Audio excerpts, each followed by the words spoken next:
ranch because we love the land. The ecology of the grasslands supports all of the different species that live here.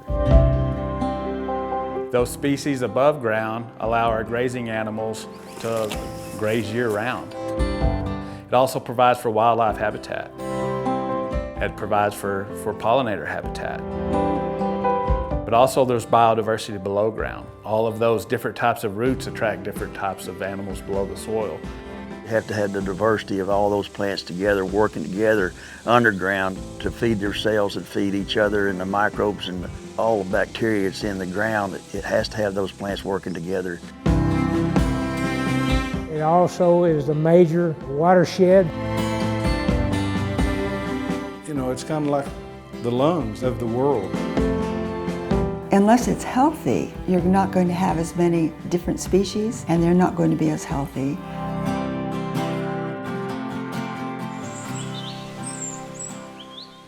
The National Grazing Lands Coalition stands alone as an organization of people who come together because of their love of the resource. There's not another organization like GLC that's producer-led. The peer review part of the science from producers, actually implementing on the ground, and the dissemination of that science to the producer is unique and vital. Soil health and regenerative agriculture, it's a journey. The great thing about the regenerative agriculture community, it's a really positive culture that's paying knowledge forward. Being able to have those people that you can call, bounce ideas off from, and encourage each other, kind of work through and learn from it. Some people like to go hunting. Some people like to ride their Harley Davidson. Some people like to go to the theater. Some people love ranching. Really wanted to make money, ranching is like the poorest choice of career. I do this because it's very fulfilling to me to know that the grass that I grow is pretty outstanding, and the beef that eats my grass is the highest quality beef that I can put out on this ranch. I heard somebody say something once, and they said, the wealth of a nation lies in the health of its soil, simply because soil health is a primary barrier between a nation and starvation. It's the foundation of the whole ecosystem. Soil is probably one of the most undervalued assets in culture today. Soil health kind of starts with the biology, and without a grazing animal in that system, you're not going to be able to complete a lot of those loops and those cycles.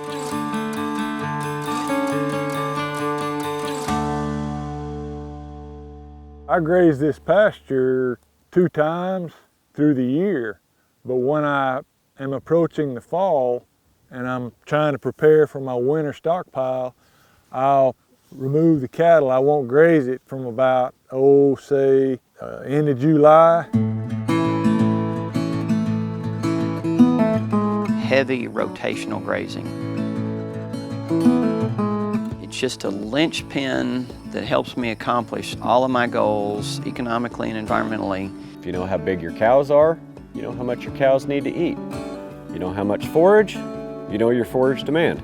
You match your forage demand to your consumption for that day, and you fence them in a paddock that's just big enough to give them everything they need to eat for that day. It is the same as me being able to lease 2 more pastures of the size that I already have leased. By having this diverse, ground-covered, soil-covered environment, we're able to take carbon and put it back into the ground where it does work. That benefits everybody on this planet. What we're seeing is an effort not only to grow more food for our globe, but we're also trying to clean it up. The goal is to try to leave it better than it was. You know, we really believe in being good stewards to the land and having something that everybody can be proud of. That's what I love about the National Grazing Lands Coalition, is a community of people, primarily producers, that have such a passion for the land they own and to maintain it and care for it. and that is our mission, is improve the land, improve education about the land, and improve the way we're managing the land, and improve the benefit that consumers create by eating a beef product that goes back to positive improvement of the land and making that connection with the consumer.